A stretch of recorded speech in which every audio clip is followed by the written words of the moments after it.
m'appelle Boubacar Agmiday, designer de mode malien. Les débuts, je suis Touareg déjà. Chez nous, la mode est un tabou. C'est un truc qui est interdit chez nous. C'est pas un travail noble de chez nous en fait. Nous, chez nous, on dit c'est pas notre race n'a pas le droit de faire la mode. C'est uniquement les femmes qui font ce genre de travail. Et dans notre race aussi, il n'y a pas de femmes designers. Non, ça se trouve pas. Alors, ce qui fait, je suis le seul designer malien dans ma race en tant que designer. Le début a été très difficile pour moi. Je n'ai pas eu le soutien de ma famille. On m'a chassé de la maison depuis à bas âge.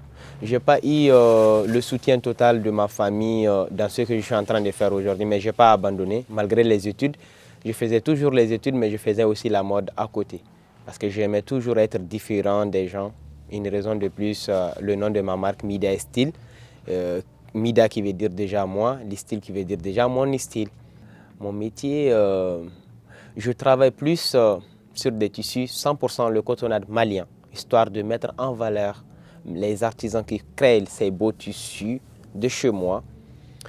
Il y a toute une chaîne derrière ces tissus que je porte. Aujourd'hui, je les porte fièrement. Il fait froid ici, à Rabat. Mais aujourd'hui, moi, je n'ai pas froid parce que c'est du cotonnade, 100% cotonnade, de ces bonnes dames qu'ils font. Moi, mon niveau en tant que designer, c'est de transformer cet or en magie devant les yeux des gens pour attirer plus de personnes à utiliser le Made in Mali. L'Afrique, aujourd'hui, est l'une des inspirations maintenant mondiales. Tout le monde s'inspire de nous. Alors pourquoi ne pas utiliser nos propres tissus dans nos créativités, dans nos collections, au lieu d'utiliser des satins, des importés. On a des tissus, on a du coton. Utilisons-nous et en même temps mettre en valeur les gens qui sont derrière ces chaînes. Ils doivent vivre, ils doivent manger. C'est toute une longue production qui est là. Et voilà.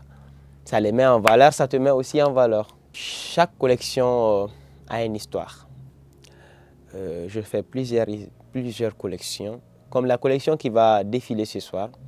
La collection s'appelle Imanin. Imanin qui veut dire moi-même dans ma langue maternelle, dans ma langue tamashek. Je mets toujours un nom nordiste sur mes collections, histoire de faire le jumelage du Nord et du Mali, histoire de parler un peu de la paix de chez moi, vu que chez moi était toujours vraiment un endroit de guerre, de rébellion, et ça vient de chez moi, du Nord.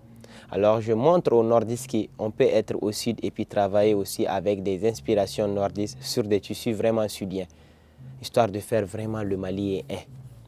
Alors chaque collection s'inspire de quelque chose. J'ai fait plusieurs collections.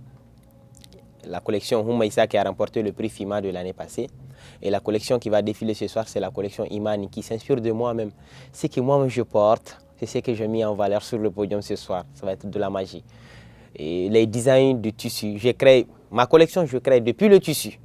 Je tisse mon tissu, je fais mes designs moi-même et j'aurai mon propre tissu et je fais mes propres créations. Et là, j'aurai mon propre tissu que j'ai créé moi-même. Et là, même après la collection, il y a une chaîne qui continue de prêt-à-porter toujours, qui est portable par tout le monde.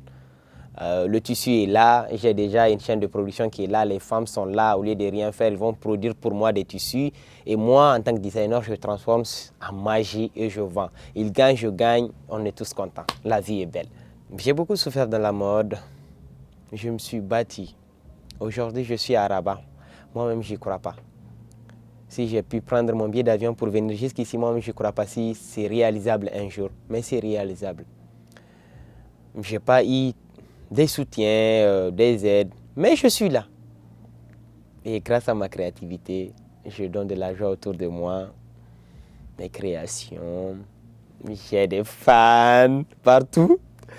La vie est belle, voilà. Les grands moments que j'ai rencontrés,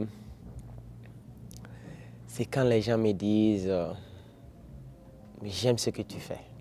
Comme la dame qui vient de me dire qu'elle m'aime sans pourtant me connaître. Mes grands moments, c'est le quotidien de tous les jours, dans mes collections. Quand je crée, je suis moi. Quand je suis sur le ciseau, je suis maître tailleur aussi. Quand je coupe, je dessine, je suis entouré par des machines, des employés par-ci, par-là, des tisserands, des gens qui font de la teinture. C'est mes moments les plus fous. J'adore. Je ne veux même pas que ça se termine.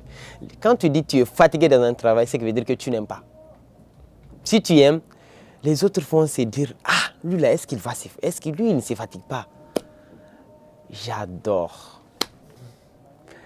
J'envisage d'ouvrir un showroom qui va rassembler plusieurs créateurs, un endroit, un pop store qui va rassembler plusieurs créateurs, Afrique du Sud, le Mali, le Rabat, le Maroc, ainsi de suite.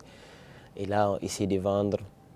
Et voilà. Après ça, j'aimerais bien avoir un centre de couture chez moi au nord pour montrer vraiment en étant nordiste la chose qu'ils ne prennent pas trop au sérieux. C'est vraiment possible de réussir dedans. Il n'y a pas un sous-métier, il suffit juste d'aimer. J'aimerais bien ouvrir une école de haute couture chez moi au nord du Mali. C'est l'un des projets qui me tient beaucoup à cœur. Après mon pop store avec les différents créateurs pour essayer de vendre et voilà.